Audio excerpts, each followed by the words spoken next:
Good evening, everyone. So glad to have you here tonight. We're at the appointed hour, ready to start. We'll start off with the Pledge of Allegiance and a moment of silent prayer.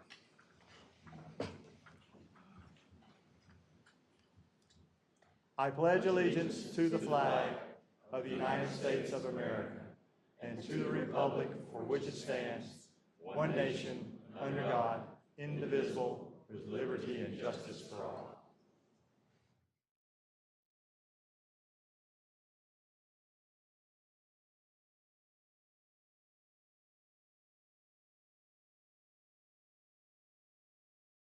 Thank you.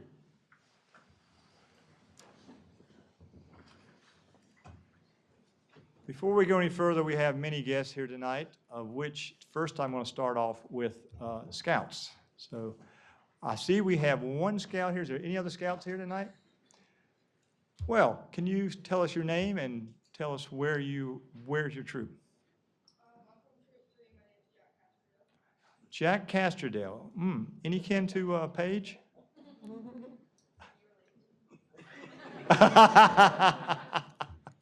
Well, welcome. Now, tell us a story as to why you're here.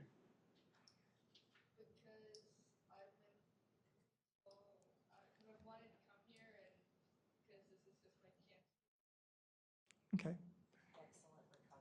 Yeah. Yeah. I actually asked him that ahead of time, and the real reason is when his mother's here doing closed session with us, she knows it's going to take for hours and doesn't want him to be here. So tonight she's not doing closed session. So welcome. We're so glad to have you here. All right. Let's give my a round of applause.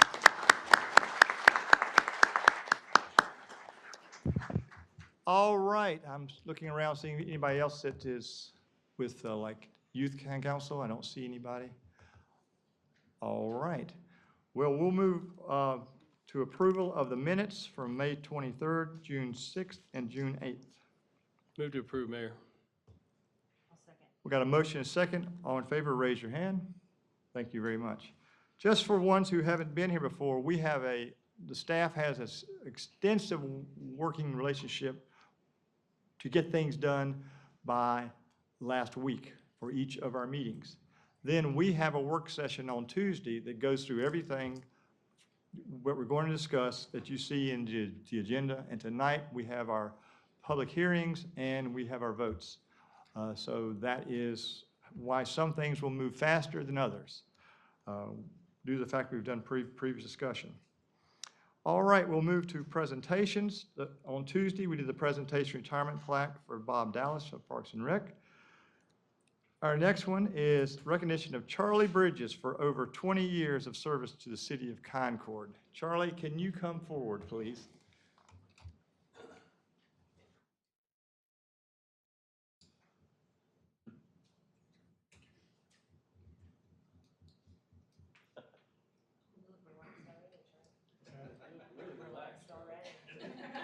Okay. He's like, hurry up, man. It's okay.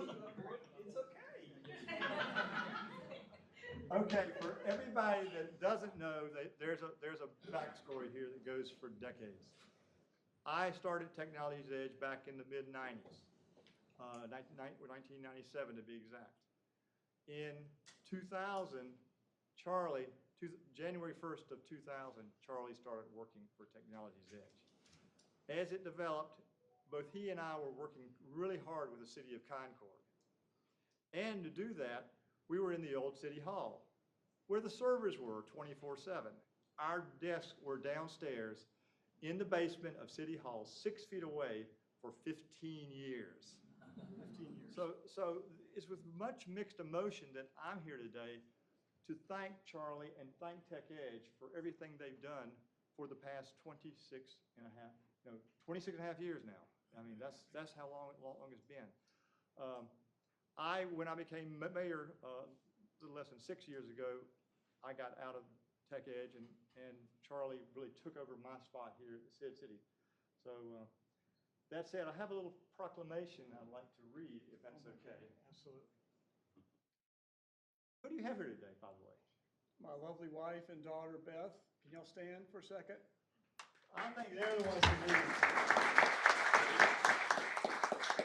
needs to be applauded because Yvonne was such a supporter of Charlie. Whenever I had him do stupid stuff, she got him calmed down.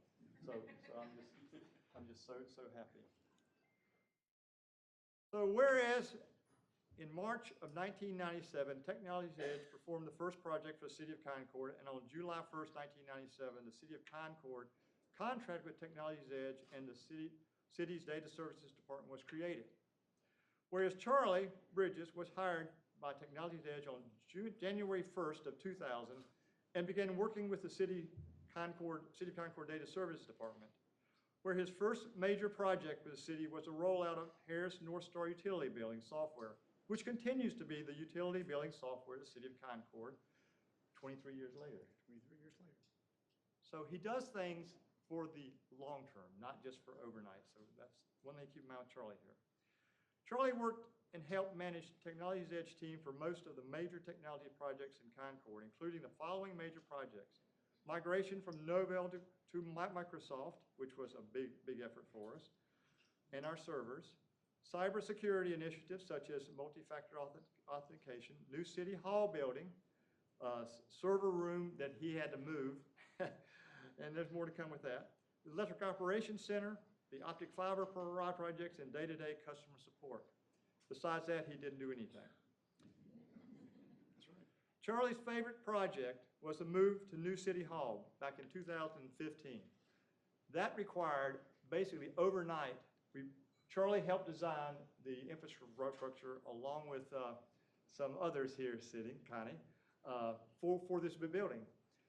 And when it was all ready to go, he had to figure out how to get a team together to move 130 some users basically overnight. And my gosh, he did that. And he not only did it with staff and with anybody he could drag over, Yvonne came and helped too. So that's another one of the things that really helps us. Whereas he professionally managed the burden of being based in the basement of the computer services room for 15 years in the old City Hall, being seated just 6 feet, and often difficult manager and future mayor of Concord, me. And there was a lot Charlie and his Tech Edge team to be proud of during his career. But Charlie's personal determination and commitment is accentuated by his assistance to Peter Wakeford and Peter's move back to the United States from South Africa, where it was a difficult but successful 9-year event. It took us 9 years. He was the guy behind it to get Peter back here working he's now a city employee, is that correct? He is. He's a city employee. So whereas we are all proud to have Charlie as part of our lives for the past 23 years, he's very proud to have been part of Concord's rapid and successful growth during that time. Now, therefore, I, William C. Dush, along with the City Council of Concord and the Concord City staff, hereby formally thank Charlie Bridges and Technology's Edge team for the dedication to the City of Concord. Thank you. Thank you.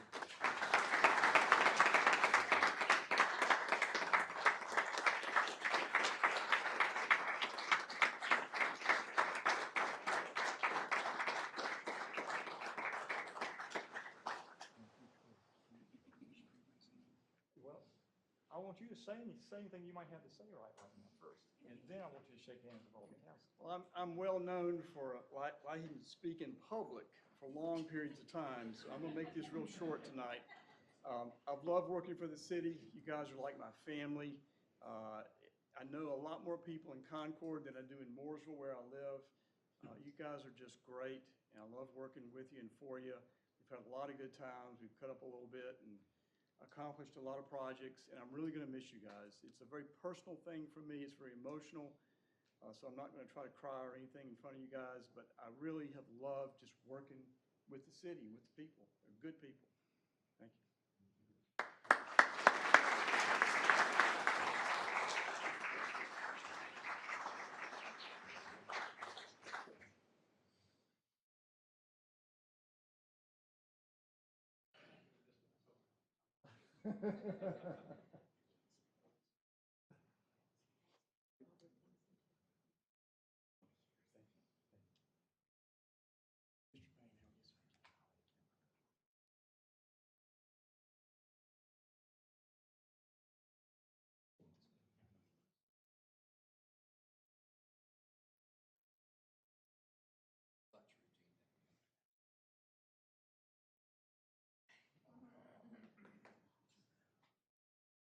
And one last thing about Tech Edge has been absorbed into the city.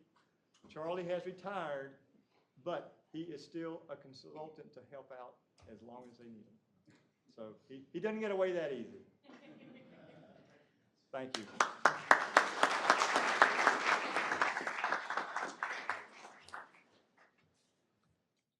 All right. Dry these tears out of my eyes. Next presentation of Aviation Director Dirk Van der Lees, earning the distinction of accredited airport executive. Sir. Please come forward. Just want to say congratulations. You've successfully completed all academic requirements as prescribed by the Board of Examiners and have met other professional requirements of the association, hereby certified by the Board of Directors, the executive member of the American Association of Airport Executives, and is granted the designation of accredited airport executive. Congratulations. Thank you, sir.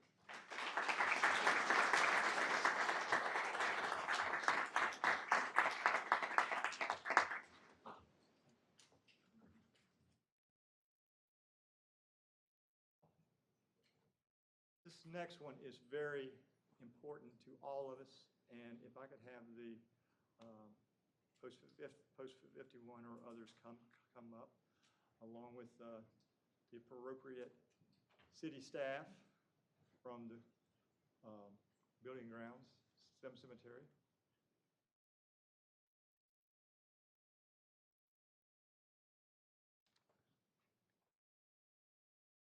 And Kathy, you want to come up?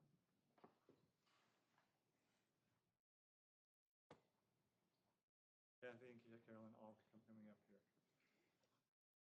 So,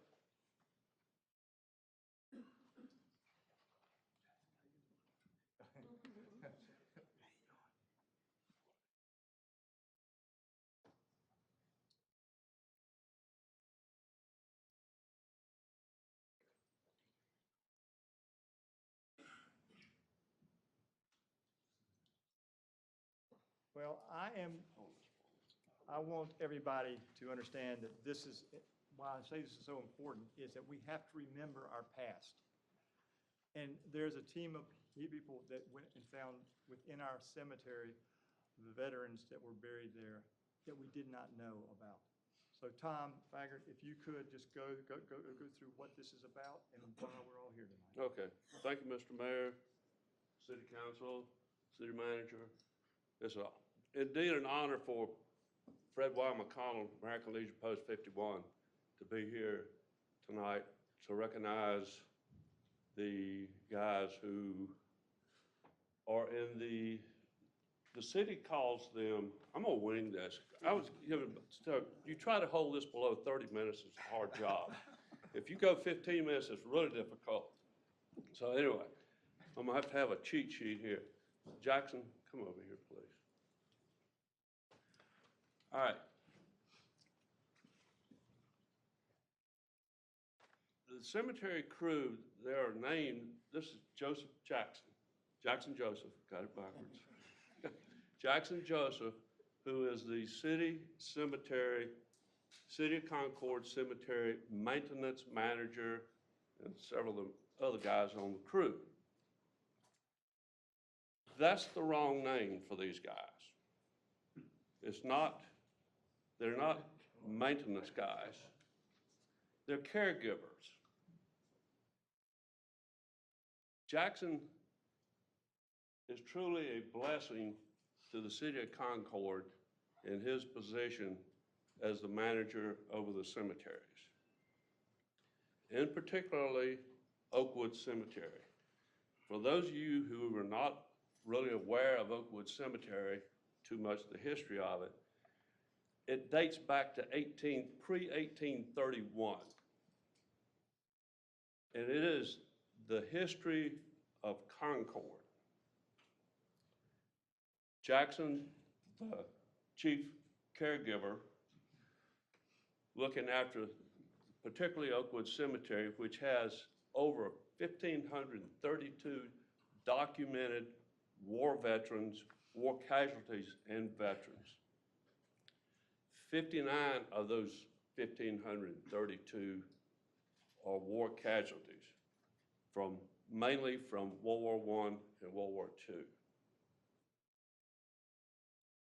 Oakwood Cemetery, the preservation to the city of Concord is ultimately important because it is the history of this town. For example, all the men who built the old courthouse here in Cabarrus County are veterans, and 95% of these men are buried in Oakwood Cemetery.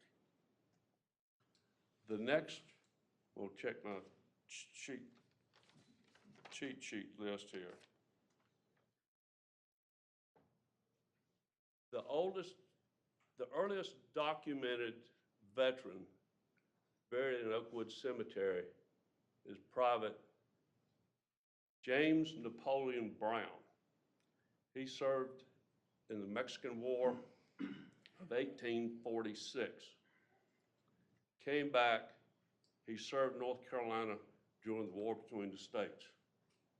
He was captured as a prisoner of war, returned to Concord, became a Cabarrus County Commissioner, and later he became the mayor of Concord. Everybody loved James Napoleon Brown so much, he was given an honorary title of Colonel. So everybody called him Colonel Jimmy. Jackson takes care of him and the guys. They're the caregivers. The next person after that, Spanish-American War. Annie Ferguson from Concord, the first nurse from North Carolina to volunteer to serve in the Spanish-American War, is buried in Oakwood. World War I, with the help of City Council, the work of the guys who are taking care of the cemetery, we were able to, a couple of years ago, put a marker to Cy Parker in Oakwood Cemetery. Who is Cy Parker? Cy Parker is the most decorated U.S. soldier from World War I. So we have a little history there, and these guys all know it. They take their work personally, and they're more of historians and caregivers than are maintenance guys. After Annie Ferguson,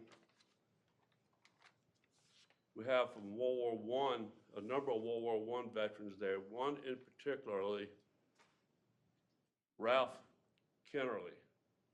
Ralph Kennerly was a private 30th Infantry Division military police, served in World War I.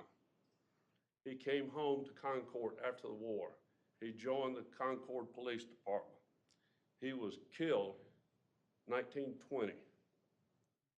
Kennerly, Concord Police Officer Kennerly, is buried in Oakwood Cemetery. All total, there are 59 war casualties buried in Oakwood Cemetery. I would like to thank the City of Concord, Jackson, and the crew for their participation in working with the Daughters of American Revolution and American Legion Post 51. Last year, if you're not aware of it, we had the Wreaths Across America event, which turned out to be a resounding success. We had, our goal at that time was 1,000 sponsored wreaths. We did over 1,100, got over 1,100 sponsors. This next year, God willing, it's going to be 1,600 sponsored wreaths to raise money to purchase, to place on graves. So without anything further to do, I would like to present Jackson Joseph. This is the American Legion Commendation Award for patriotism and preservation of history. Jackson Joseph, Oakwood Cemetery, manager and crew, for their care of 1,532 war casualties and veterans' graves, July 13th, 2023, Fred Y. McConnell, American Legion Post.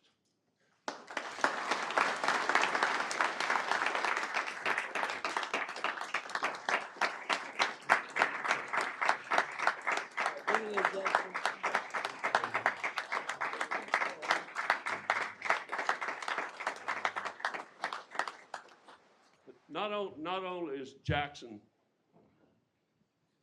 he loves his job.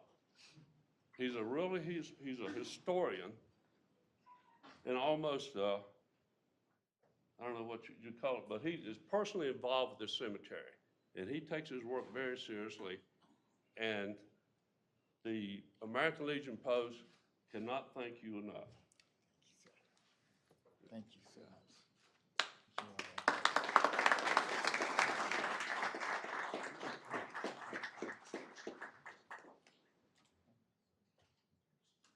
While we're all up here, Kathy Dean will be coming to make a presentation dealing with the wreaths across America. So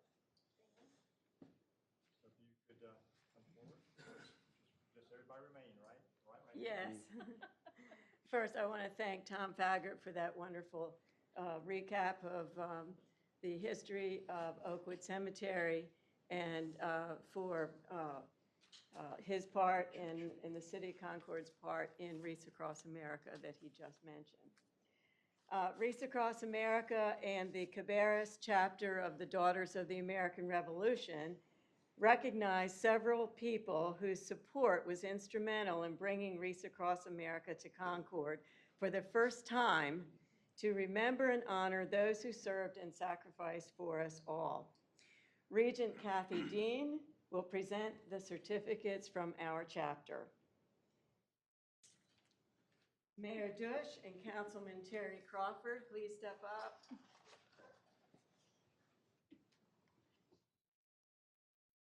We would like to thank you for your outstanding support in getting the needed approvals to Wreaths Across America to Oakwood Cemetery and for coming out to be part of the ceremony and help on Wreaths Across America Day. Thank you, Terry and Mayor. Thank you.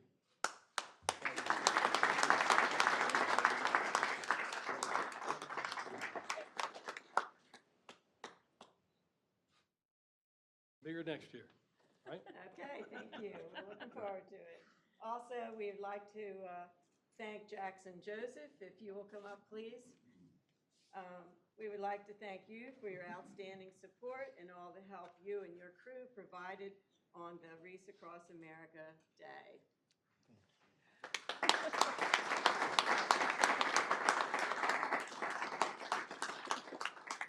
And we hope that everyone will come out again this year on December 16th to remember and honor those at Oakwood Cemetery who served and sacrificed.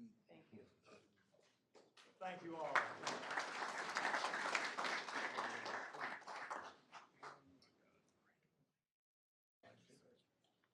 you.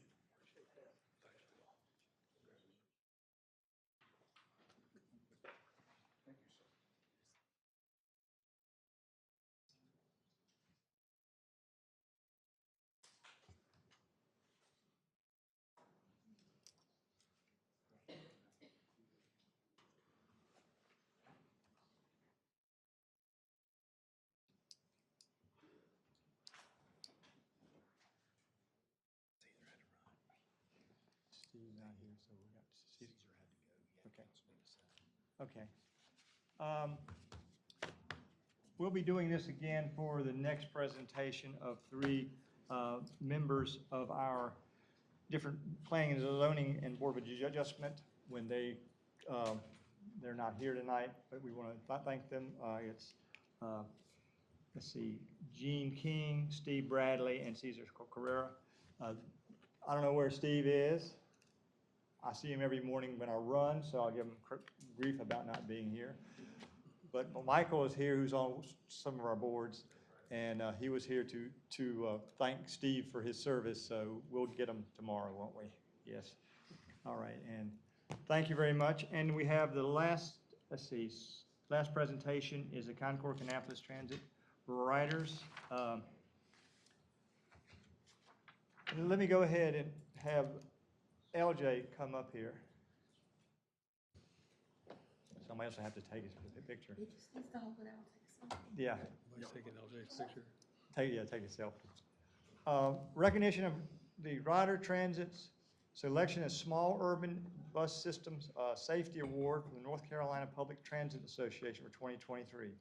Each year, the North Carolina Public Transportation Association recognizes rural, urban, and regional public transit systems across the state for their achievements in the area of safety. Systems are selected based on a combination of factors including miles traveled, number of injuries and incidents of property damage, and the cost of those actions individually and collectively. Every year, Rider Transit bus operators, supervisors, maintenance staff, and management team work together to provide the safest service possible to our customers. That collective hard work and relentless focus on safety was again recognized by Rider Transit as selected for the 2023 North Carolina PTA Safety Award for fixed route bus systems operating 999,999 miles or less. And this is the fourth time, 2013, 14, 16, and now 2023, that the Rider team has earned this award. So, LJ, just want to congratulate you for this.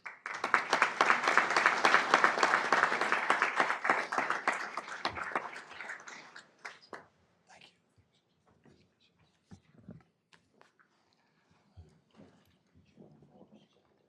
Do I? Steve Morris, are you?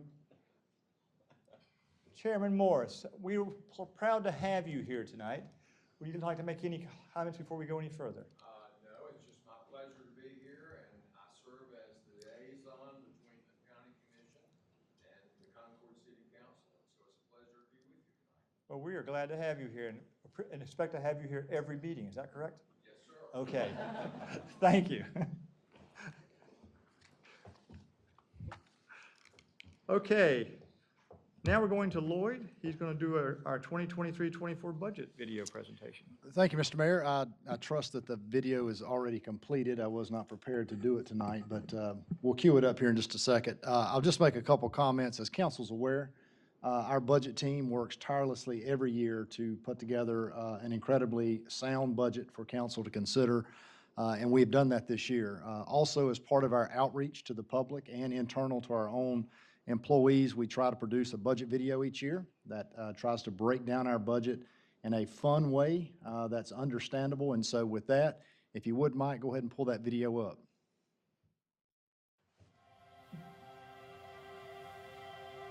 Hello, my name is Lloyd Payne. As the city manager, I'm responsible for presenting a balanced budget to City Council annually, which is a guide for how we spend our money throughout the year. In creating the budget, we rely on City Council priorities to guide what is recommended and what is ultimately funded. For fiscal year 2024, the budget totals just under $325 million and maintains the tax rate at 48 cents, which has not changed since 2013. This means that if you own a home valued at $300,000 by the county tax office, you would pay around $1,400 annually in Concord property taxes. Property taxes are the main way that local governments in North Carolina fund citizen services like parks and recreation, public safety, solid waste collection, streets, and economic development. The city also has utility departments like water and electric that generate revenues primarily through user fees, which help us pay for maintaining our utilities and the excellent services we provide. Without Team Concord's more than 1,200 dedicated employees, an annual budget is nothing more than a set of numbers on the page. Their contributions are essential to keeping our city running. This year's budget nurtures projects and goals we began last year, which will bloom to meet city needs.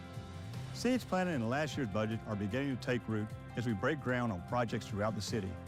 This year, we're highlighting solid waste recycling services, public safety, and parks and recreation.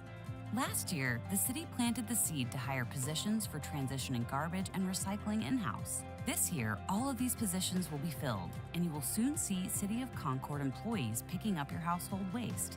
We anticipate this change will create a more prompt and reliable service, reducing both costs and customer complaints.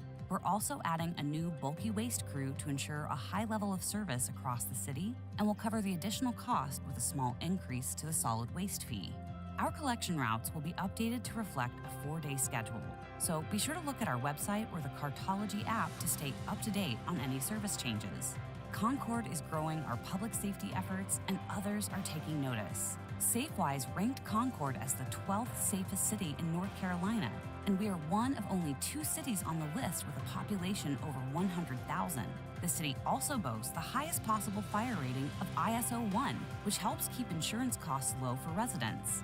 To maintain both rankings, this year's budget includes funds to hire staff for a new Fire Engine 6 and 2 assistant fire marshals. We will also begin constructing a joint fire and police substation at Concord Paget Regional Airport. Last year, voters approved the city to issue $60 million in general obligation bonds for parks and recreation projects across Concord. Now that we have voter approval, we are moving forward in the designing and construction process for these projects. The first round of projects will take root as we issue approximately $42 million of GO bonds this year. Follow our progress on concordbonds.com. The budget was created with the mission in mind. The City of Concord partners with the community to deliver excellent service and plans for the future while preserving, protecting, and enhancing the quality of life. If you'd like to learn more about the annual budget, visit concordnc.gov/budget.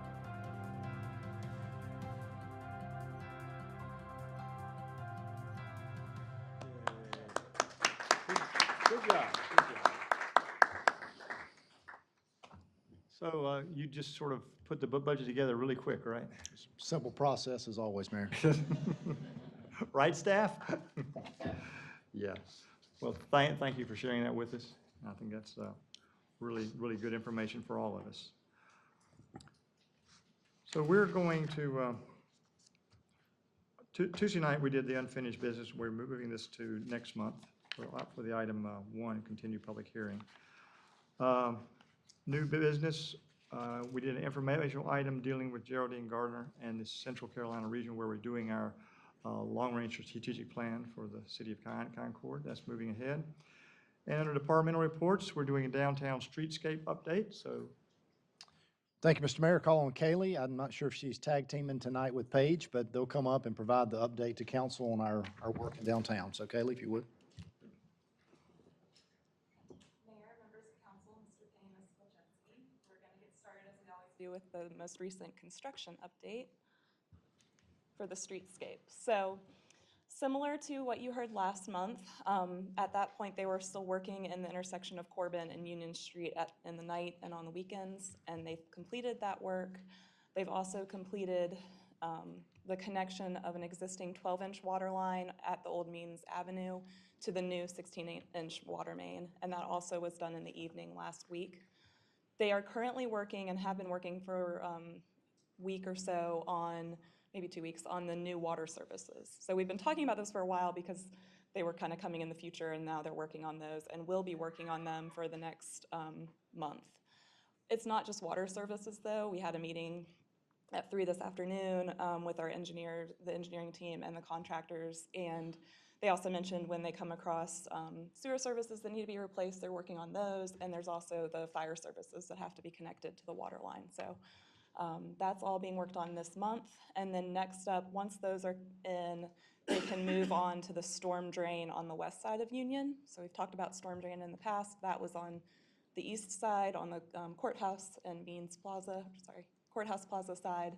And then they can move on to the storm drain on the Barbrick side once they get those water services in. So some updated drone images that were just taken yesterday. You can see that the courthouse has now started the renovation of the 1975 building. They have their construction fencing, so the streetscape has kind of had to move ours in. And you can see some of the demo work that they've been working on. And there's also a pedestrian access that's been added to accommodate since the sidewalk on the courthouse side is closed. So this is kind of looking the other way down Union Street. Another thing to point out here, mouse might not work. The fencing along the sidewalk. They move it so that they can do those water services. So kind of in the middle of your screen there, you can see the crews working and how that fencing has been moved, but the pedestrian walkway is still open.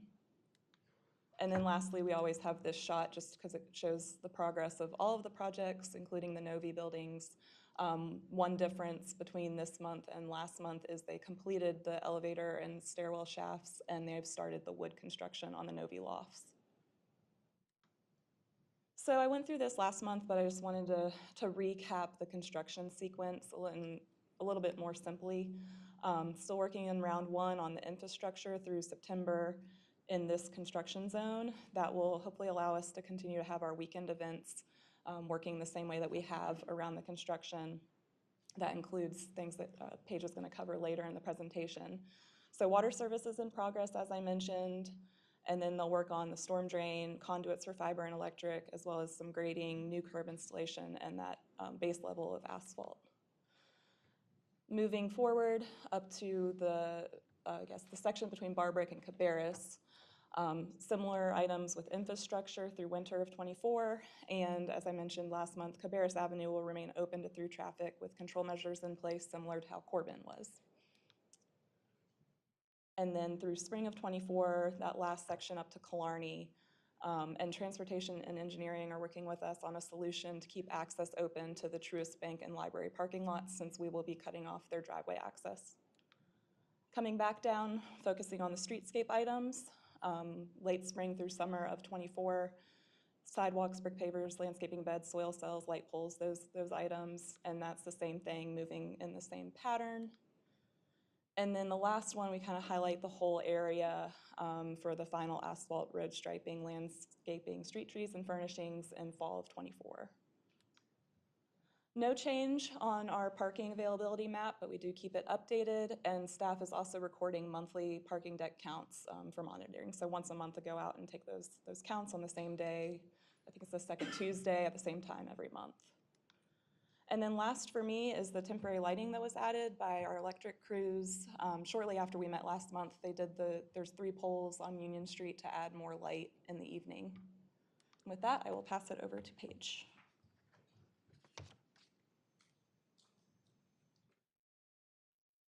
We have been busy in downtown. We had a month of fun in June. We started out with Social Saturday. This was our second Social Saturday that we've held. We had a little bit lighter turnout. It was probably the hottest day up to that point. We had a really unseasonably cool spring up to that point. So some things that we learned from that event that we'll carry forward, adding some shade, things like that. The yard games that we added since the last one were a big hit. People seem to really enjoy having some sort of activity to do out there, so we'll continue to alter events as we go through and make changes and adjust as needed.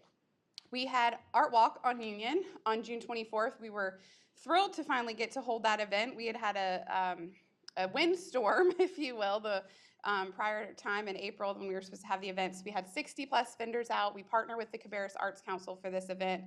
We had breweries, we had downtown businesses had spaces, and we also had a city staffed tent that we were able to answer questions about the streetscape project. We had the renderings there, and we had some fun coloring sheets for the kids to take home and color and make some fun out of the streetscape.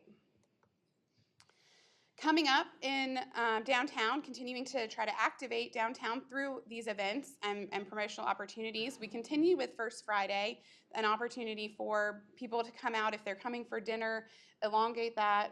The shops are staying open a little bit later to accommodate that foot traffic. So we're continuing with that.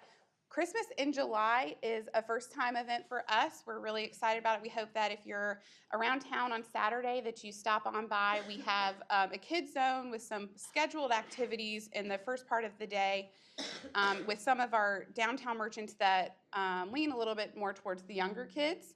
And then there are also holiday promotions, July holiday promotions that many of the businesses are participating in, and I'll touch on those in just a moment. Coming up, we have Art Walk on Union scheduled for September 9th, again in partnership with the Cabarrus Arts Council. We are looking forward to a construction-themed scavenger hunt, bingo kind of event. September is National Construction Month, so we'd really like to have fun with the situation that we're in. So getting the kids out, the kids seem to really love all the construction trucks. So partnering with the downtown businesses to have some fun promotional opportunities through that. And of course, the city is working on International Festival and the plans for that on September 30th. So please mark your calendar for all of those fun opportunities and definitely come downtown on Saturday. Social media promotions are continuing to go really strongly. We continue with the Feature Friday promotions that you'll see on social media each Friday, highlighting a different business. In addition to that, Cherie Allen has been working to just promote the other activities that are already taking place in downtown, things that are going on, tagging the businesses, really making sure to highlight what they have for evening activity and other promotions that they're holding on their own. One thing that we have noted is that people really love the throwback photos. So we had 65,000 reach on our last throwback photo of the Belk building. So that's something that as we continue to capture that traffic, hopefully those folks see that, they like it, and then they're there following along for all of the other things that we're posting and staying engaged with us and what's going on in downtown. We handed out some new resident bags. So we collected items from any of the downtown businesses who wanted to provide them. They brought some things, whether it's coupons or business cards or flyers, down to our office and put together some bags. We'll continue to do this. There's going to be a continuous flow of new residents moving into downtown. So we'll continue to collect items. We've just started out with the first round for those first folks who've moved into Novi, and we'll continue to get those out to not only the Novi residents, but also the other existing properties in downtown who have new residents when they have those changeovers. So just another way to let those people know what's right here, especially if they're new and they're not as familiar with downtown. It will encourage them to get out. There's some really good stuff in there, mind you. I hope they look at everything. They have a coupon for a $10 car wash. That's exciting. Merchant communications are continuing as they have been. We are adding our first virtual merchant meeting that's coming up this upcoming Monday. So we've scattered or changed the time a little bit to try to accommodate people that maybe can't attend those Monday morning merchant meetings. So this will be an afternoon call. They can hop on their mobile device or from their computer and get an update, hopefully staying engaged and generating conversation and dialogue around the events that we have and promotions that we have, and hearing that feedback from the merchants and the businesses on ways that they want to be involved or the direction that they'd like to see us go. Continuing to send out the monthly merchant letter at the beginning of the month so that the merchants and property owners can stay up to date on any events happening, any road closures, updates to the streetscape, anything like that. And ways, one of the things we're trying to do is really identify ways that they can be involved with each event or promotional item that we have going on and providing suggestions there. And of course, we're always open to one-on-one meetings. People can come by anytime. We've had some great promotional opportunities recently. These can be found on our website on concorddowntown.com. We had a great feature in the Cabarrus Weekly newsletter that came out, I believe, last week or the week before, the end of June. And that highlighted not only the importance of shopping downtown, but also the Christmas in July event, really boosting those businesses in a slower time of year. And then a great article that I believe the CVB helped put together that highlighted downtown that was in the Atlanta Journal that you can also find on our website. So please check those out. Oops, I'm done. Do we have any questions? Yes, thank you very much. Any questions from council? Yeah, just keep out there. Thank you. All right, moving on to recognitions of persons requesting to be heard. So I have a statement I must read here. Our time to recognize persons to be heard on the agenda is an opportunity to hear from anyone wishing to speak. This is a time for listening for the council.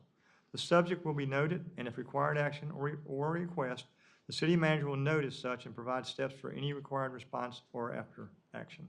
Please leave your contact details with the city clerk to facilitate communications. I have one person signed up today, Glitz Coley, is that correct? Close. Can you come forward and tell me the correct pronunciation and where you live?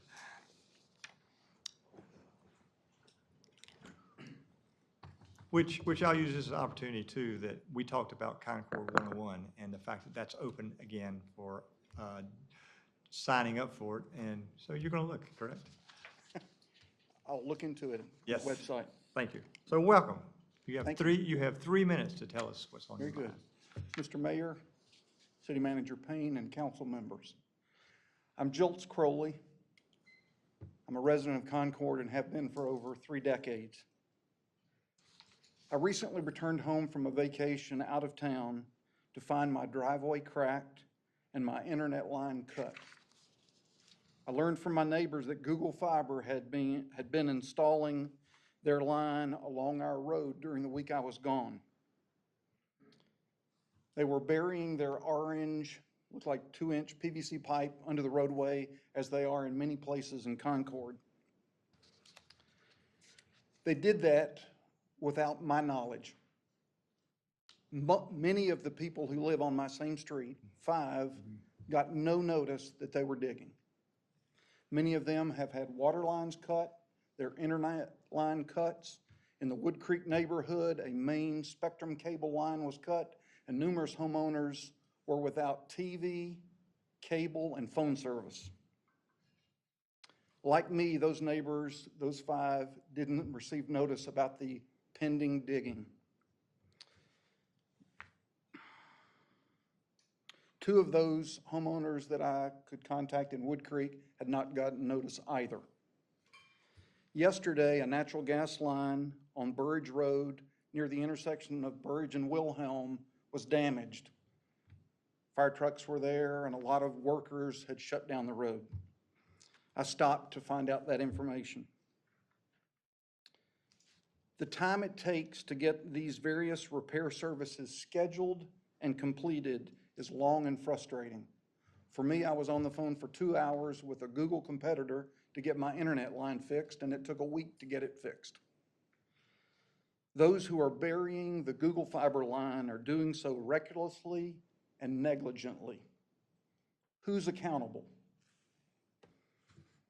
In my opinion, this is not a city maintenance issue. The city has an obligation to protect homeowners and provide notice of timing of digging plans and notice of the reason for such vast-scale property digging. How does a private company, Google, get access to dig alongside roads throughout Concord without notification of the homeowner? Who authorized it? Was it a special deal that was gained by the city of Concord in the process? If so, what is it? Thank you for the attention to this ongoing problem. That's all I have.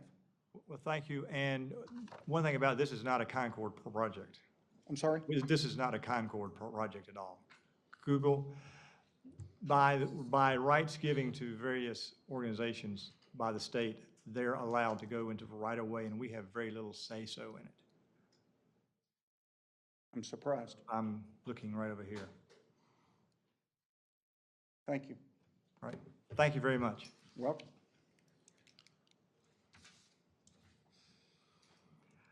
Is there anyone else like to speak?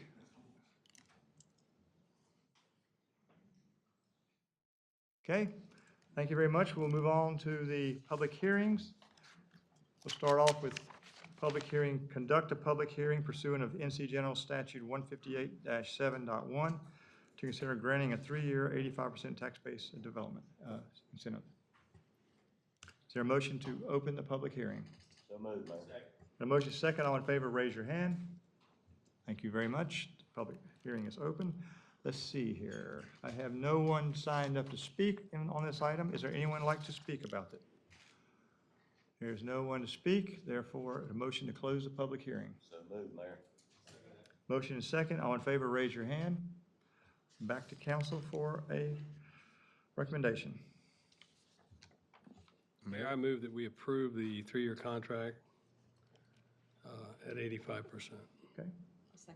Motion is second. Ready to vote. All in favor, raise your hand. Thank you very much. Again, if you're just trying to understand how this moves forward, this has been discussed in detail during our Tuesday work session, and this is the final time that the public has the final chance to be a part of it. Item number 2 And by the way, the Tuesday night session is also open. is also open to anyone who would like to come. We'd love to have you here. All right. Item number 2, conduct a public hearing pursuant of NC General Statute 158-7.1, considering a 1-year 85% tax incentive. Is there a motion to open the public hearing? So moved, Mayor. Motion and a second. All in favor, raise your hand. All right, thank you. I have no one signed up for this. Is there anyone like to speak for or against this or about this? I'm seeing no one wanting to speak in regards to this, so is there a motion to close the public hearing? So moved. Got a motion and a second. All in favor, raise your hand. Thank you very much. Back to council for recommendation. All right, we have a motion and a second. Ready to vote? All in favor, raise your hand. All opposed? No. Okay. We have a 5-1 vote on that, so it passes. Thank you. Number 3, conduct a public hearing, consider adopting a resolution providing approval of a multifamily housing facility known as Coleman Mill Loss. Is there a motion to open the public hearing? So moved, Mayor. We have a motion and a second. All in favor, raise your hand. Public hearing is open. I have one person signed up, Gerald Burgess. Like to come forward? You have 3 minutes. Welcome. Could you state your name and your address, please? My name is Jared Burgess, 10710 Sunderland Road in Louisville, Kentucky. Thank you, Mr. Mayor, City Manager, council members. Just want to take a quick moment to say thank you for your continued support of this project. I'm happy to report we're closing within a month. Our development team and all partners involved are committed to a mid-August closing, and subsequently, our construction team is ready to roll. So you should see some action, which is has been greatly anticipated for a while now. Tonight we are requesting an addition, the ability to issue up to $20,630,000 in housing bonds, and that's an increase of $1.5 million up to, or from the previously approved $19,130,000. And this is a result of increasing interest rates over the past several months and some added construction budget items. And is also at the request of our investor. So once again, thank you for your continued support and thank you for your consideration. Thank you. Just one question before you leave. How many units will it be now? This will be 150 units. 150 units, all right. Thank you Sir, very much. Any other questions? Any questions from when- council? After the closing, how soon do you plan to do a groundbreaking? Within a week or two, and we will update you on that. Okay, thank you. Thank you very much. You're welcome. We're looking forward to that, and we just set our clocks on your date you just Got it. All right. All right. Motion Okay. to close? Oh, sorry. I have no one else signing up for or against it. Anyone like to speak in regards to this item? There's no one to speak, therefore. Motion to close, please. Motion is second. All in favor, raise your hand. Back to council now for a recommendation. I motion that we adopt the resolution providing approval of the request, the recommendation. We have a motion and a second. Ready to vote? All in favor, raise your hand. You. So we're all for it. I didn't hear for discussion, but I did want to reiterate, like I did Tuesday, that this does not go on the balance sheet of the city. This is a pass-through situation, so. That is correct. This is not going against our bottom line. All right, moving on to item number 4, conduct a public hearing, consider adopting a resolution on the matter of closing a right-of-way. Is there a motion to open the public hearing? Motion and second, all in favor, raise your hand. Thank you. So, I have one person signed up to speak. Liwan Han, is that correct? Well, come forward. How are you tonight? Good, thank you. This is the first time I'm attending this Oh, kind of okay. meeting. Just go ahead and state your name, tell me your address, and then you have 3 minutes to present you've signed up as for the item, so you're in support of it. Is that correct? Yeah, so, yeah, my name is Li Juan Han, and I own the property over there on the 121 Corbin Avenue. Mhm. I think I received this letter telling me about the closure of the public road there in between my property and the other property on the backside. I'm not sure after the close, this property belong to whom? Belong to them or us or? Okay, I'm going to ask Kevin to come up and explain that to us. Okay. Mike, the PowerPoint, I can zip through with her.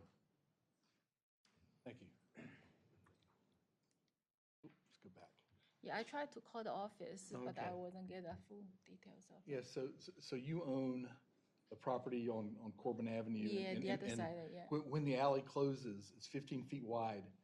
Adjacent to the parcel, adjacent to what you own, you'll get half of that. You'll get 7.5 feet Okay, behind you unless you make arrangements with Mr. Stapleton, the petitioner. So you'll have okay, 7.5 feet by, I'm assuming your lot's 50 feet wide, so that would go to you.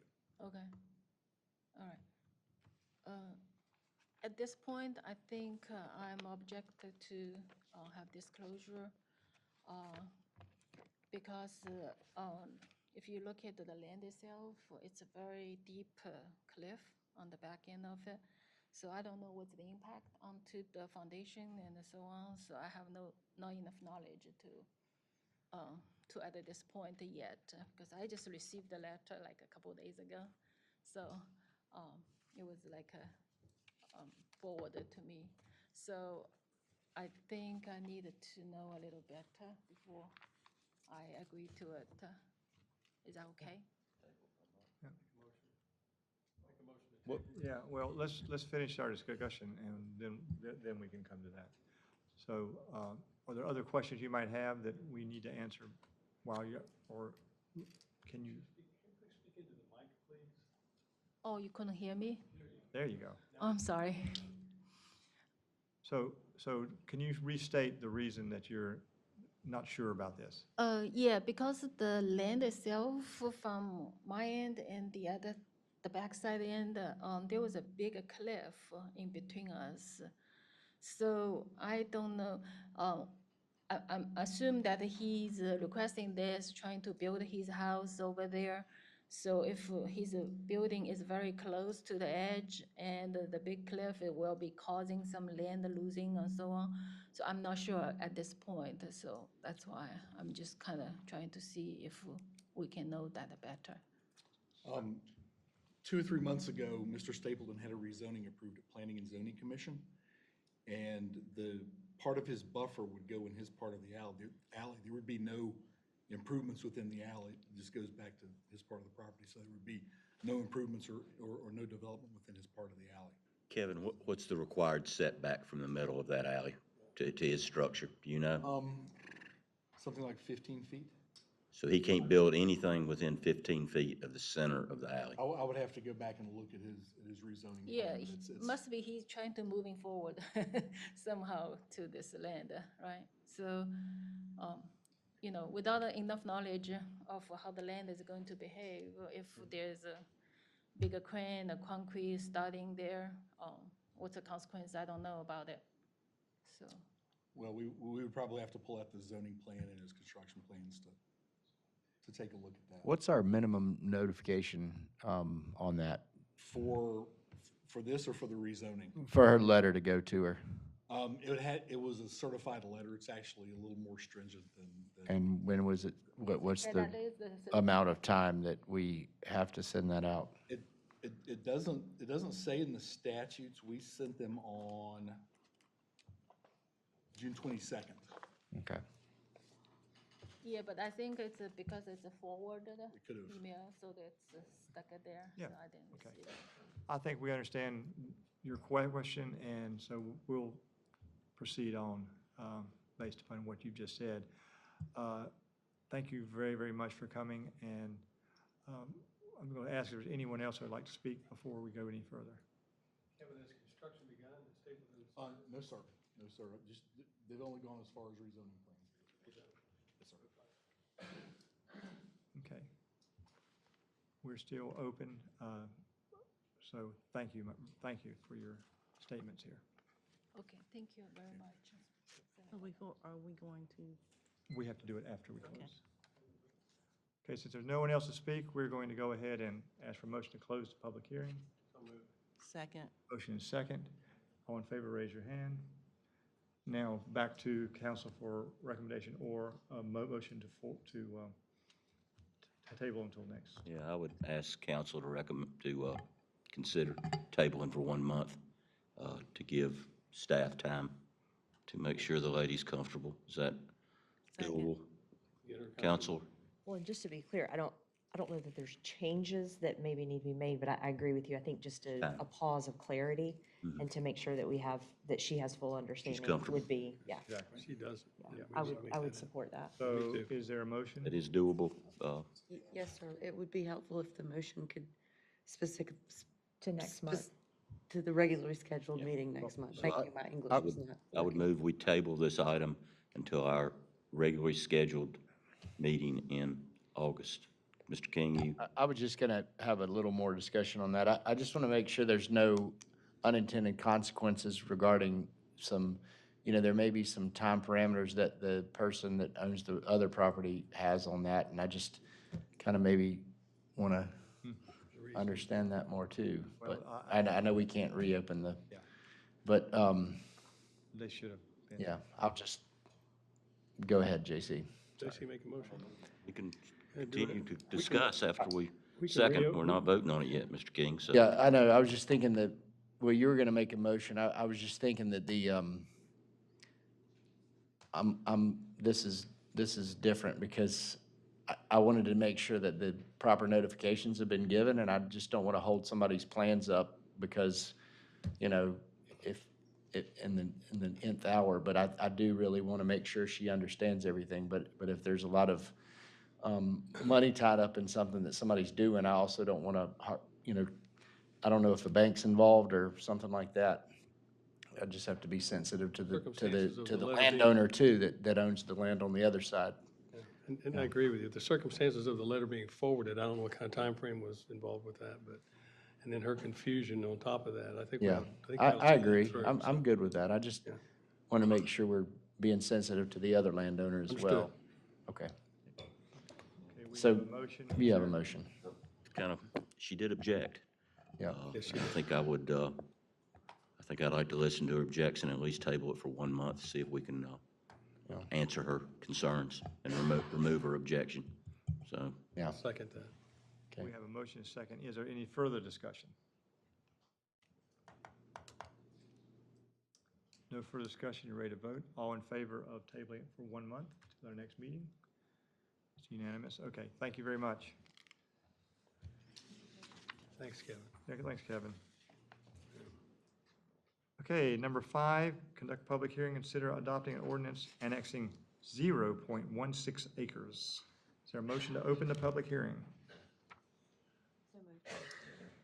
Got a motion and a second. All in favor, raise your hand. All right. No one signed up for or against. Is there anyone like to speak in regards to this item? No one wants to speak, so therefore motion to close the public hearing. Got a motion and a second. All in favor, raise your hand. Back to council for a recommendation. I move that we adopt the annexation. I'll second that. We got a motion and a second. Ready to vote? All in favor, raise your hand. Thank you very much. Number 6, conduct a public hearing and consider adopting an ordinance annexing 63.5 acres, Odell School Road. A motion to open the public hearing. So moved. Second? Oh, Betty, you second? Okay. Ready to vote? All in favor, raise your hand. All right, the public hearing is open. We have 3 individuals signed up. The first is Justin Mueller. You want to come forward?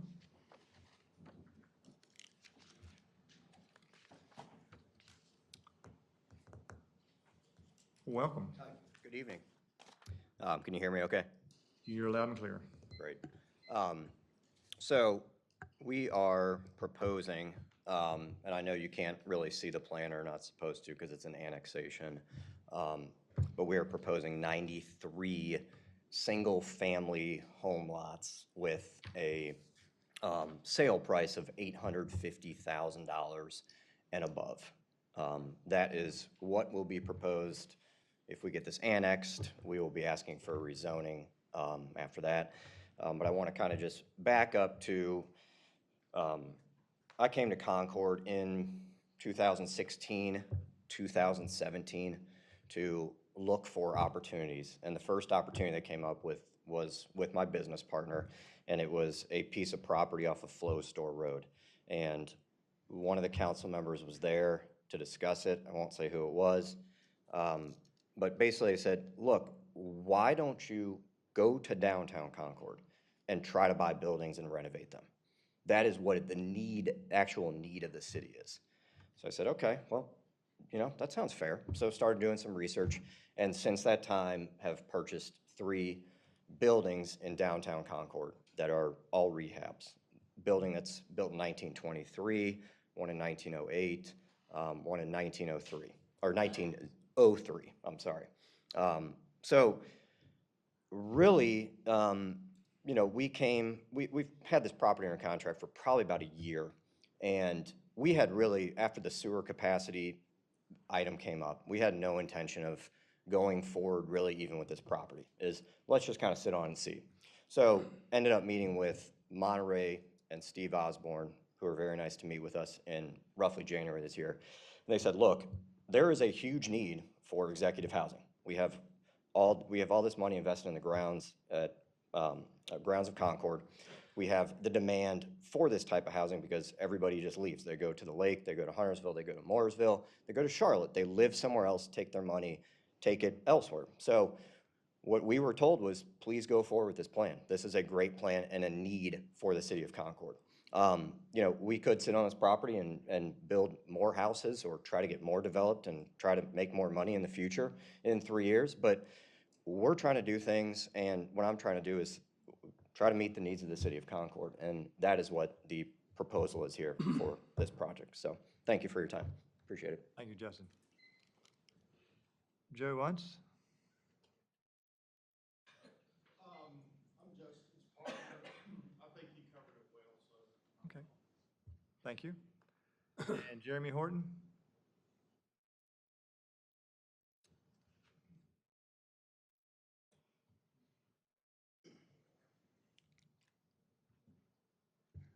Hi, I'm with MI Homes. We will be the home builder here and just here to answer any questions you may have about the site, Okay. our product. All right. While you're up here, any questions, council? All right. Thank you. And, yes?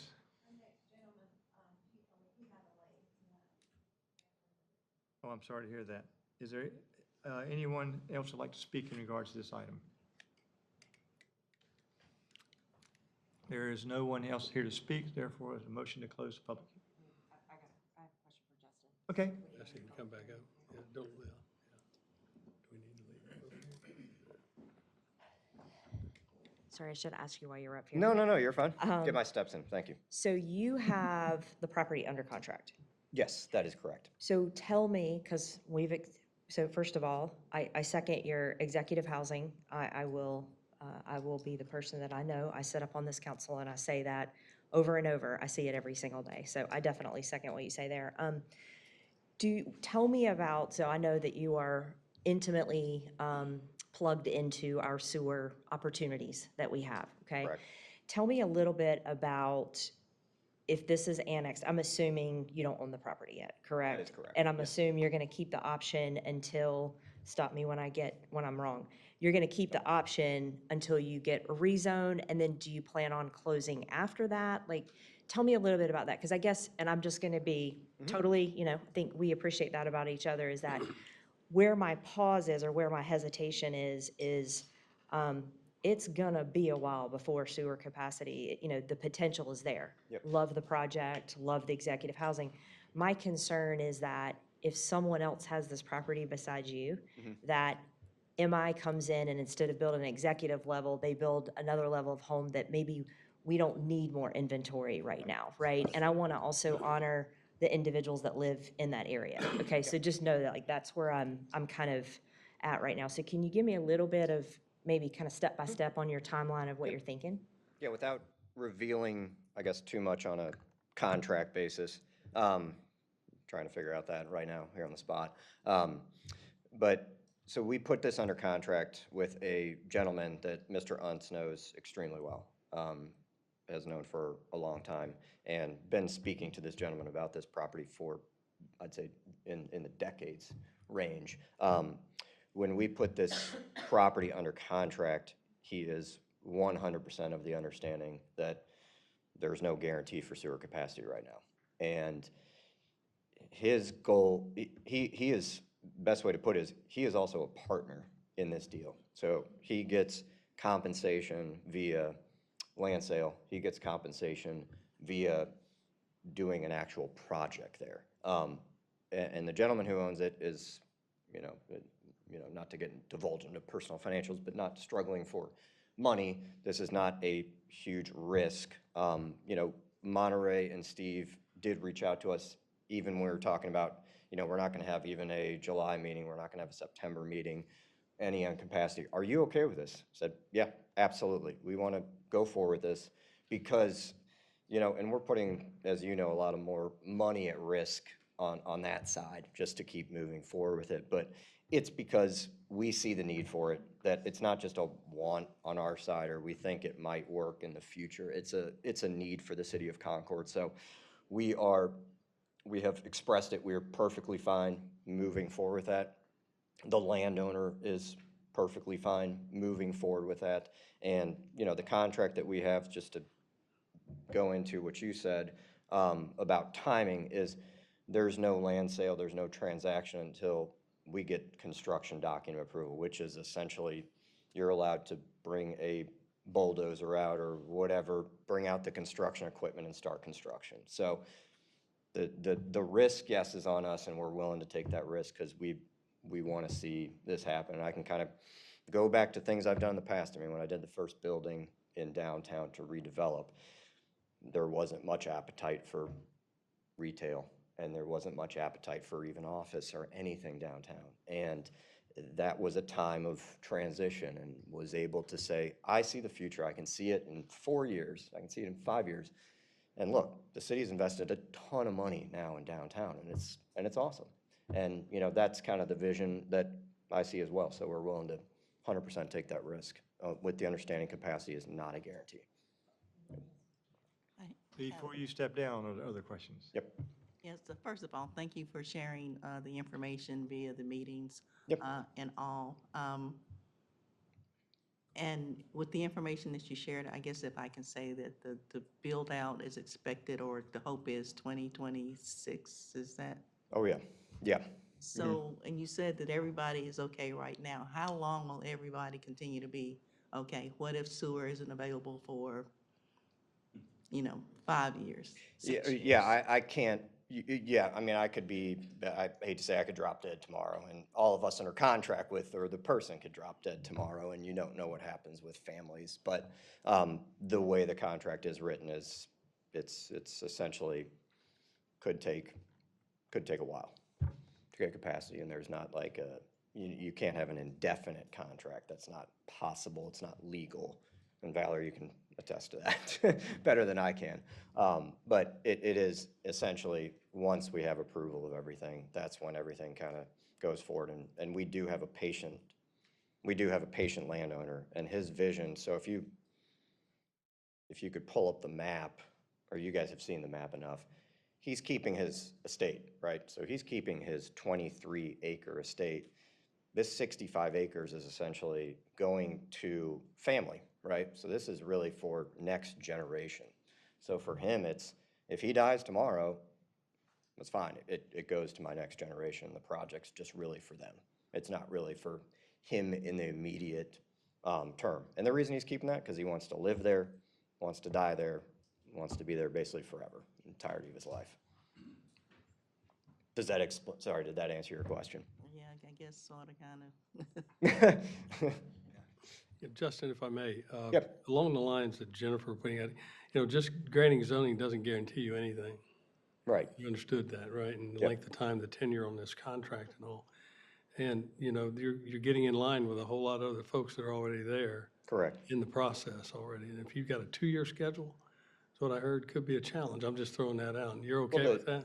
Yeah, the 2-year schedule is based upon she's mentioning the traffic impact analysis, which sure. talks about a build-out year. So you just have to estimate a build-out year for your traffic impact analysis. We don't want to give you hope that may not be at the end of the tunnel, so to speak. No, we understand The that. light may go out. Yeah, no, understood. Anything could happen. We can have monsoons and Yeah, it there's might no be a train capacity. coming at you, not the light at you, but I'm just sharing with you, and you're okay with that? Yes, Okay. no, I appreciate that. Yeah, thank you. Any more questions? Thank you, Justin. Thank you, Justin. Thank you for your time. Appreciate it. All right. Go ahead. Steve, or I don't know who wants to take it. So let's run through Justin's, so we go annexation, then a rezone, correct? So a rezone would happen. If the annexation takes place, then the request for a rezone would be next, Yes, ma'am. okay? Yeah, and keep in mind, the rezone would be conditional, so That's where I'm going, so yeah, you I go ahead. suspected So that's my point, is that, so the concern that I have is, like, you get too far down the road, and then there is the closing, and then now you got a landowner that, like, I've got this plat of land that's sitting in the city. Maybe they're okay with that, maybe they're not, I don't know. But then what could happen to that land if, like Justin said, something happens that the project takes a different direction from a by right perspective or conditional? Can you kind of walk through that? Sure. Yeah, like how do we guarantee that we get that inventory that we need that they're proposing? Is that? No, there's no guarantees, but Yeah. I'm just trying to wrap my head around those steps. Yeah, since it's conditional, a site plan goes with it. So the number of lots that Mr. Mueller discussed, those would be locked in with the site plan. They are large lots that he's proposing. Obviously, he hasn't gone to zoning yet, but what he has proposing is RM2. I cannot tell you the last time we saw RM2. Those are very large lots, which tend to lend itself for executive housing. So in order to change, he would have to come back for another rezoning. Steve, how certain are we on it that it's conditional?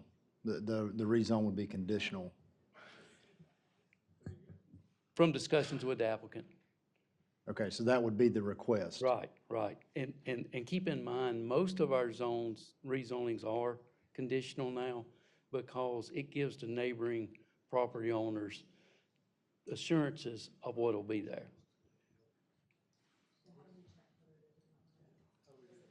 Is Mr. Mueller still here?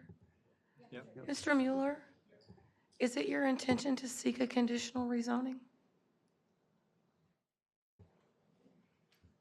We had intended for a straight, just RM2 rezoning, but if that is the requirement and request of council, we obviously aren't going to say no to that. Not a requirement. Not a requirement. So I guess, as from a legal perspective, when do you have to determine, or Steve might know, or Kevin might know, is when do you have to determine it's a conditional request versus a straight zoning request? Yeah. Right. Well, let me stand corrected. I was incorrect. I thought that we'd had discussions on the conditional. Those are discussions, once it's annexed, those are discussions that we have with applicants. It is, I can say, not every rezoning is conditional now, but most are, because the applicant chooses. That's the way that the neighbors have that certainty of how many lots, the size of the lots, the buffers, the setbacks, all that's in. There's very few, I can't think of any controversial rezonings that haven't been conditional sometime. So I do apologize. I was thinking that we discussed it, but we got a lot going on. If I may, then, go ahead, I'm sorry, you can raise. No, I was just Just, anticipating. just from old P and Z days, though, the planning and zoning can make it conditional, am I correct? They can certainly turn it down. If you come in Or straight make it- RM2. Make it Yeah. conditional and turn it down, or it gets turned down if it's not conditional, am I correct? Exactly, Correct. Right. exactly. The Right. conditional district cannot be initiated Right. by the planning and zoning or by this board. And it can't be you can't make a conditional annexation. So you can't condition annexation on a conditional zoning. I feel like I'm just running down a rabbit hole here, y'all. But the option then is you bring a straight rezoning and the neighbors come out and they have these concerns, and then this board maybe has concerns, and that straight rezoning is denied. So projects, what we are seeing from an experience, anecdotal standpoint, is both the planning board and this board, when those projects come to this board, greatly prefer those conditional rezonings, because you see what you're going to get, and you know that should that project, for whatever reason, fall through, then, nothing else can be put there without another rezoning. So that's, I think, that's the process. Valerie, so what zoning, if it's annexed, what zoning is going to be placed on the property that would be different than does that make sense? Like what? That's an excellent question.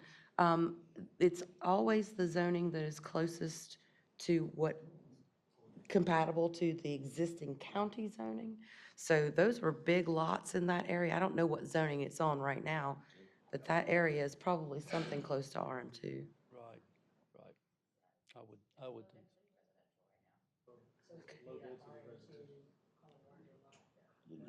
I didn't hear that. Low-density residential in the county, LDR. Yeah, thank y'all. Any more questions of council? Motion to close, public hearing. Okay. We got a motion and a second. All in favor, raise their hand. Back to council for recommendation. Before a motion's made, can I Yes, have a minute or two? Sure. Because my concerns are somewhat different. So I have three, I believe. I tried to scratch them to make sure I stay on target here. One is over the last 12 to 18 months, we have not allocated hundreds of thousands of gallons of residential, single-family residential sewage to people that are currently in our city and currently paying our taxes. It seems a little unfair to bring in more land that I believe, if we do that, I think that's a commitment to allocate the needed sewer. But a second concern is I've been just concerned with out west. It's very congested. The chances of any additional infrastructure for roads outside of the TIA improvements that Mr. Mueller will make and intersection at Harris, I don't see much future in any widening of Poplar Tent, so I'm concerned with the location. I didn't want to start. The product is excellent, and I think everyone on this council wants that product. So the product that Mr. Mueller is bringing is what we desire, but the location's concerning. But the last thing is, and Lloyd just an hour or two ago tried to update the numbers with some things that we've done and get us on track. Right now, with the 2024 expansion and the 2027 expansion, total build-out, we have less than 300,000 gallons that'll be in our single-family bucket. That could well be for 7, 8 years, 300,000 gallons. And I'd just like for everyone to remember, we all know about the projects that are proposed that are in our city that we all love, and we're trying to get these things in and we're trying to manage this. I just think timing of this is not something that I agree with, and location, and then just the lack of sewer. Mr. Mueller, it could be 5 or 6 years or more. It might be when we get the answer to the next plant, which might be 2030 or after. So those are my concerns, completely different than the zoning and all. So then I'm ready to do what. I'm gonna say too, not to counter JC, but Justin, I asked that question and you shook your head, but it could be 5 years. JC's correct. And you're willing to set on this for that length of time? Okay, we cannot ask that question. Well, I can't do, I gotta open the hearing. Yeah. And I'd just like to piggyback on JC's concern. You know, Justin, again, you know, it's a needed product. I think it's a good project. But as the saying goes, I'm not comfortable writing a check that I can't cash, okay? In terms of sewer. And when I looked at the numbers that was shared earlier today, it's a risk. You know, it doesn't look good, at least based on my calculations. I'm not the world mathematician, but it just doesn't look good. So. Yeah, I would agree with a lot of what JC said, but in conversation that I've had with Mr. Mueller and just hearing him say that, he, you know, I think I've heard him loud and clear saying that he is willing to wait. And so, again, this is a product that we've said many times that we do need. And again, I've almost every time decided not to annex, you know, further land. But I think when I hear somebody say that they just want to get this step out of the way and they're okay with waiting, we're not guaranteeing anything. There's been times, though, that the landowners have not understood that. And I think in this case, we've made it crystal clear, the situation, and I think Mr. Mueller's aware of that. So I mean, I feel comfortable in, sorry? He's not the landowner. I know he's not the landowner, but the developer and the landowners, I think, in Is the conjunction. landowner going to be The comfortable being in landowner's the part of city? that Yeah. project. So I just think that, for me, had I not heard him say that, I probably would be agreeing with you. But because they are with that understanding, I think that, you know, I'd probably just move forward with this. Yeah. And how do we gauge, is it our determination, that's his risk, not our risk, right? And so I agree with you, Brian, and I agree with JC, like, all this, otherwise we wouldn't be sitting here 45 minutes later talking about it. It's a very difficult decision, because we've made decisions before that there's some unintended consequence, and normally that comes trotting down the road about 24 to 36 months later. And at the same time, I do agree with you. Like, is it my place as a government official to gauge his risk? I don't know the answer to that. This is tough. Well, it is back to council with we have a motion and a second. And we need. Do we have a motion in a second? No, we don't have a motion. Oh, yes, right, you want to have a discussion for that. Is there a motion? I'll go ahead and make the motion to approve this. I'll second. A motion and a second. Is there any further discussion? No further discussion? All right, we're ready to vote. All in favor, raise your hand. All opposed, raise your hand. Okay, so we're 4-2 in favor. Right, so it carries. So, good luck.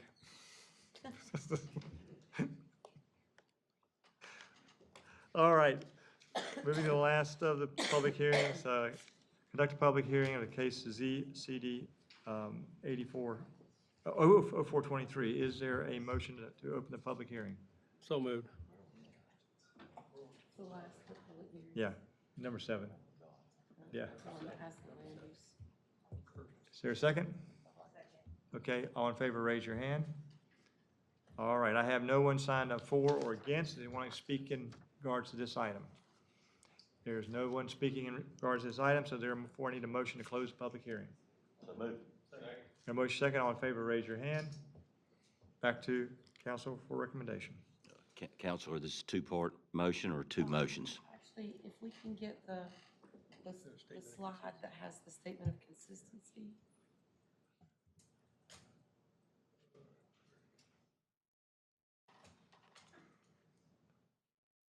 The first thing we need to do is adopt a statement of consistency. So, on down, on I think down, it's the on last down, on slide down. there, Mike. Yeah.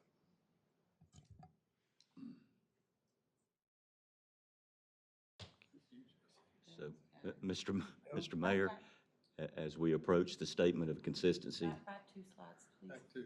Sorry, sir. nope, There you go. There you go. I would make a motion that we adopt the statement of consistency supporting approval from P&Z as on the screen right now on the left side. Okay? Mayor, I'll second that. Got a motion and a second. Any further discussion? Ready to vote? All in favor, raise your hand. All right, that passes. Now we move to the second one. All right, and then we need a vote to approve or deny the rezoning.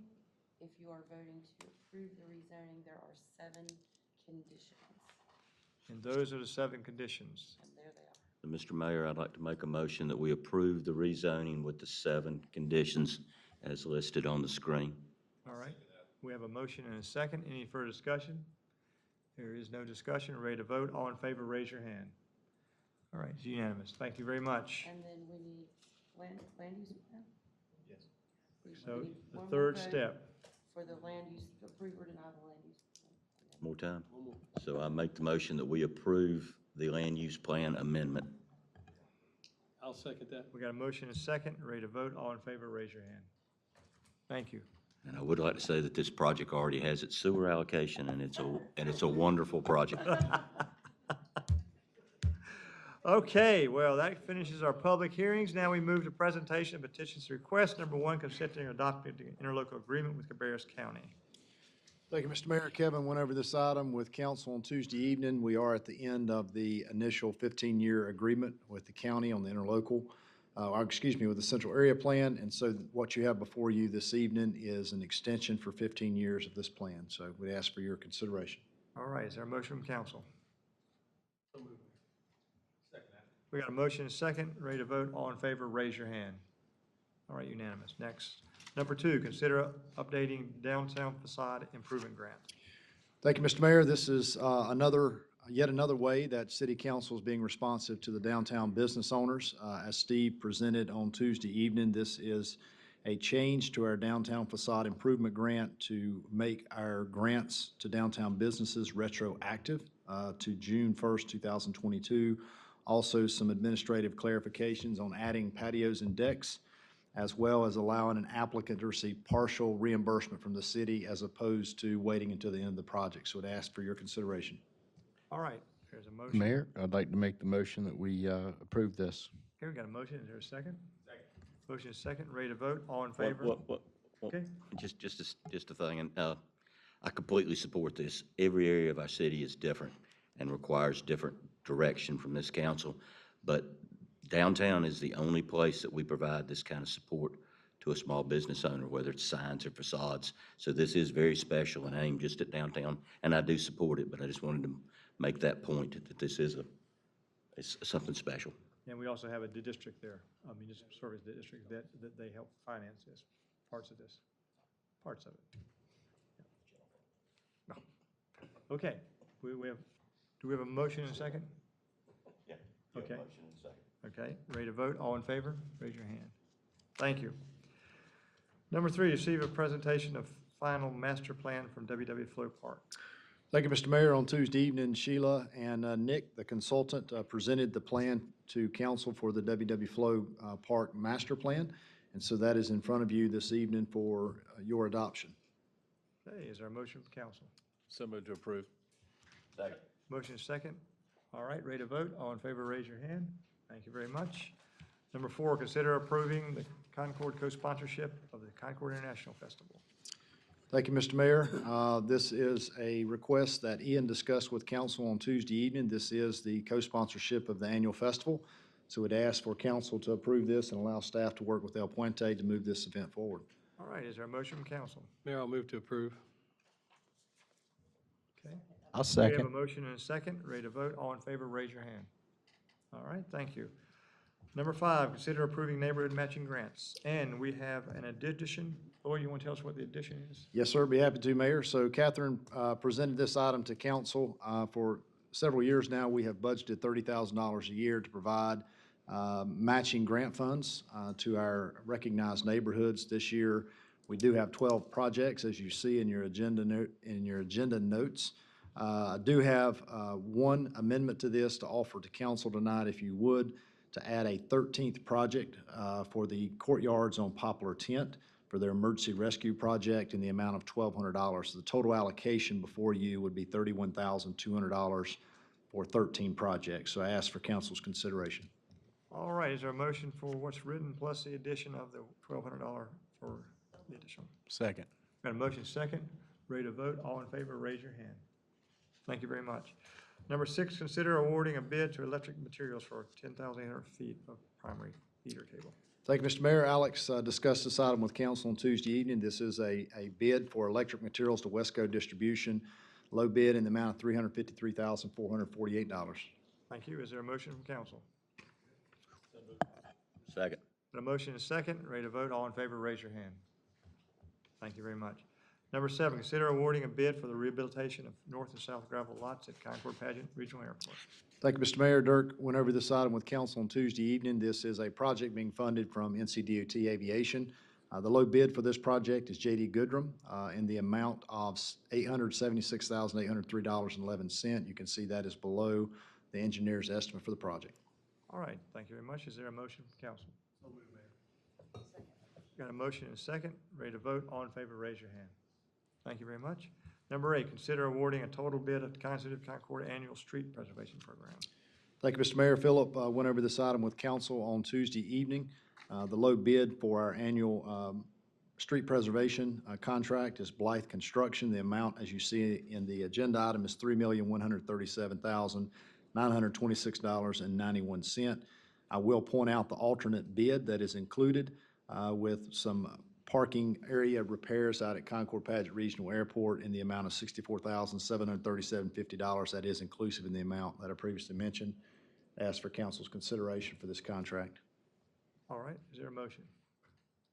So moved, Mayor. Second that. We got a motion and a second, ready to vote, all in favor, raise your hand. All right, thank you. Number 9, consider awarding City of Concord annual contract installation of traffic signal equipment.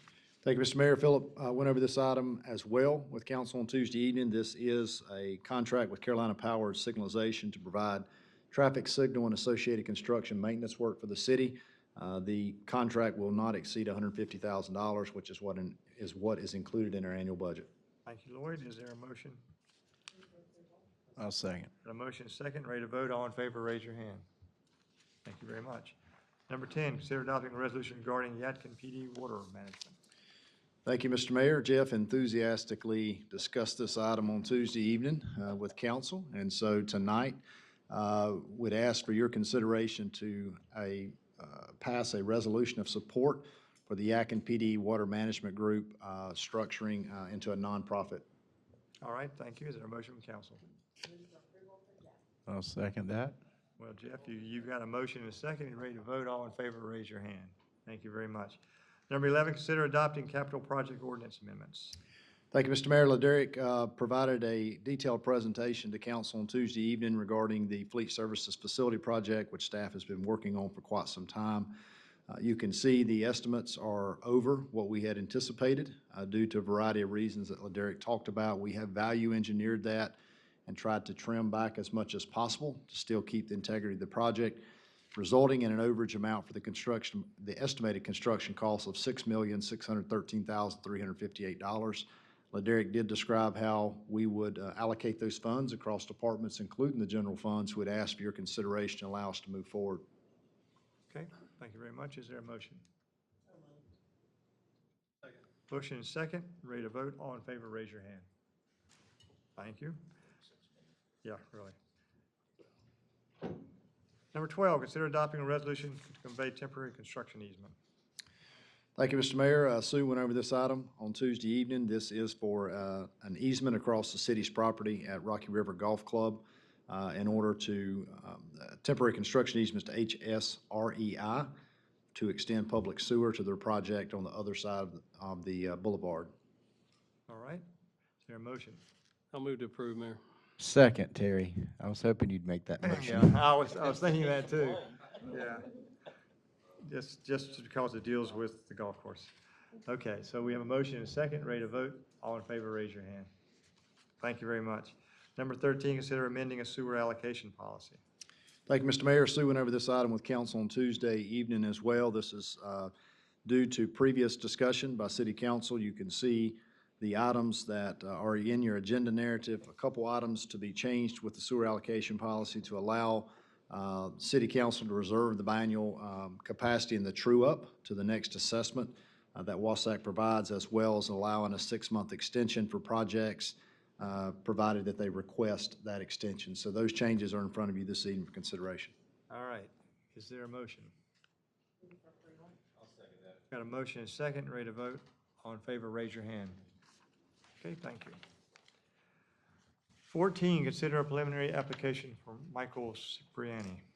Thank you, Mr. Mayor. Sue discussed this item with council. This is one that council is familiar with or similar type projects. This is a water service only request at 911 Silver Fox Road. As you can see in your agenda notes, the sanitary sewer from the city is not available at the parcel. Staff would ask council to consider allowing the applicant to move forward without requiring annexation. Okay, we had a good discussion on that. Is there a motion? So moved, Mayor. We got a motion and a second. Ready to vote? All in favor, raise your hand. Thank you very much. Number 15, consider appointing Concord Kannapolis Transit Rider Director. Thank you, Mr. Mayor. I discussed this item with council on Tuesday evening, so I'm asking council to remove me as an alternate to the MTC and put in my place LJ, our transit director, as he is the one who is attending those meetings. This will allow him to have a seat at the table and have input in those conversations. Okay, is there a motion? Second. Second. We got a motion and a second, and just so you're clear, LJ goes to all those meetings. He's done it for years, and He's a rock star. he's a He does rock it star anyway. over there. So we're proud to replace Lloyd with you on this. Thanks, Mayor. Anytime.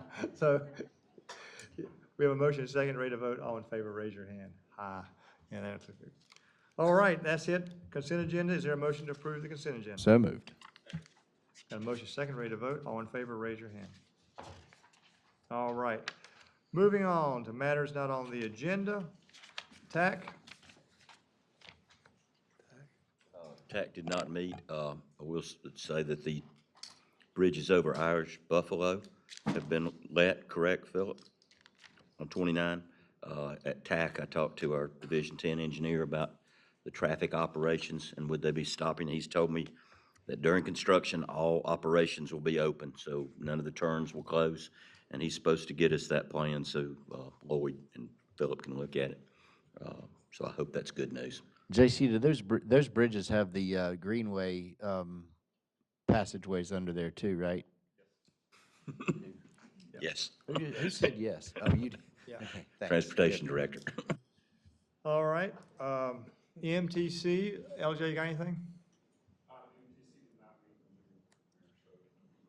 Okay, thank you. Central Iowa Regional Council. Andy is here, right? Yeah, he's not here. He's listening, though.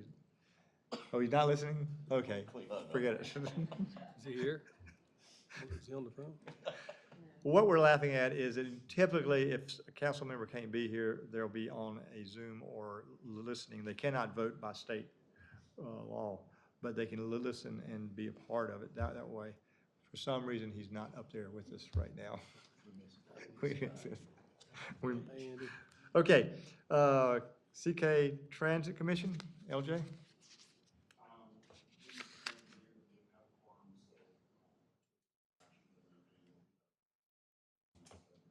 Okay. And we have one item that requires the vote, correct? Yes. So it's important that everybody makes it to the meeting. Okay, got it. All right, Water Sewer Authority of Cabarrus County? Sure. So Jeff and I have a couple updates. Although it's interesting, before the meeting, Jeff said, I'm gonna let you give the updates. I said, no problem. So Jeff's gonna go up in case y'all have detailed questions and answer that. So we have 3 updates, and some of these are not really updates. First is we did, the last board meeting came to an agreement on the interlocal. So as we kind of discussed, Val, that'll be coming to you to look at. Very similar to, in fact, the percentages, Jeff, correct me if I'm wrong, did not change. So we pretty much know what that's going to look like, so no surprises there. And that'll be coming. There were several months of discussion, and one of the discussion items that's kind of ours too, as a reminder, is all the work that went into the legislation piece of getting this ability to use this prior to the actual plant kind of coming online or the upgrades being completed, there was a lot of work that went into that. And so there was a lot of discussion at the WASAC level of, we need to be a good steward of that, right? Whether we like it or not, we need to be a good steward of making that decision. So I think Jeff and I both agree, and I think this board agrees too, that we're tasking ourselves to do the same thing, right? From a legislative perspective, we're gonna get those numbers in, the interlocals. We can't do anything until all the agreements are done. But we're hoping by September, I think was kind of the goal of getting those agreements, which is kind of an aggressive timeline, but that's kind of what the attorneys have put forward. So fair on that piece? Absolutely. Okay. And we expect WASAC to be prepared to officially distribute that flow to you as soon as that agreement is signed by all parties. And that'll have to come from each municipality. So the third thing is the master plan update. I feel like fourth quarter is probably going to be this. There's continued delays on that. Part of that is the extensiveness of this study. One of the things that we talked about was this study is not only looking at the opportunity that we have right now, but also way into the future. It's looking at alternatives. So there's just a lot of things. And if you want to know the details of that, Jeff can kind of give you those details, but there's been certain things that have kind of stretched that out. I know that that's frustrating, but I also feel like that in the end, we're going to have a more robust master plan that we're actually going to be able to use in making those decisions. I think one of the items that Jeff and I have talked a lot about is making sure that we feel comfortable, which I feel like we do. The 2024 is on us now, but we'll have that master plan prior to the 2027 and be able to kind of have those discussions. And I know that information is really important to us as a council. And I would assume this might be Jeff more than you. Once you get that plan, I would expect WASAC to spend a little bit of time digesting it before it's disseminated to all the municipalities, or we would just, what do you expect? I think, there's been heavy involvement along the way with the municipalities, a whole bunch of staff, planning staff, engineering staff, water staff from all the jurisdictions, absolutely. One of the things to remember, we're going to exit this study with discharge limits approved by the state. Now, what we're going to have to do is decide, what do we do? Do we expand? Do we build new? How is that distributed? That's what I mean. So we will have that discharge limit, and we will go right into making those long-term decisions, which will lead to financial decisions of how much is it going to cost and Water's in that also, not yes, extensive water information as well. Did new safe yield studies and everything to understand how these two are working together well into the future. When can we expect the June true-up? Do we know? I would say we should know by your meeting in August. And I think that there is validity in that product is going to be a well-done product. So I get the pause, but that will be. And one of the things that I have requested also is, we get those monthly updates from a perspective of the cool photos and all that good stuff. One of the things that I've asked WASAC board to add is giving us an update on that master plan every month as well, just because we're getting closer into that. So I'll certainly keep you guys, updated, not any sort of detailed presentation, but them just to say, yes, we are on task and things like that. So I'll continue to feed that information out to you guys as a board. Any questions while Jeff's up here? Thank you very much. We build Concord. Oh, here you are.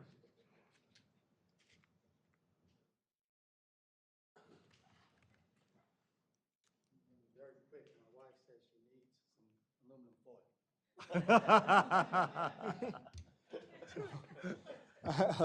foil. Welcome, Dr. Graham. Well, what are y'all having for dinner? I might want to come over for dinner. I don't know. So we only have about 15 questions for you. It shouldn't be long. I'm going to try to make this real fast so I can find out.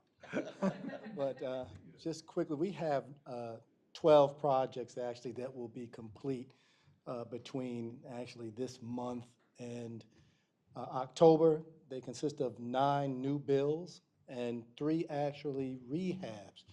We've begun to purchase more of those. As you know, land is getting harder and harder to acquire, so we had to find other ways to actually provide affordable housing. The great thing is that one of those units, we've actually saved the housing for a entry-level health worker, and the other reserved for a teacher in a daycare. So that's actually some good news for those folks. Quickly, as you all went through some of your voting tonight, had some discussions with my colleague in the back, and it also seems that the Kerr Street project actually now can move forward about 8 months ahead of original schedule. So I'll be talking with my board about what that means, and you too, Lloyd. So anyway, that's all I have to report tonight. Any questions? Well, that's going to get you home quickly. That's right, Foyle is waiting. Thank you. Yeah, thank you very much. All right, Public Art Commission?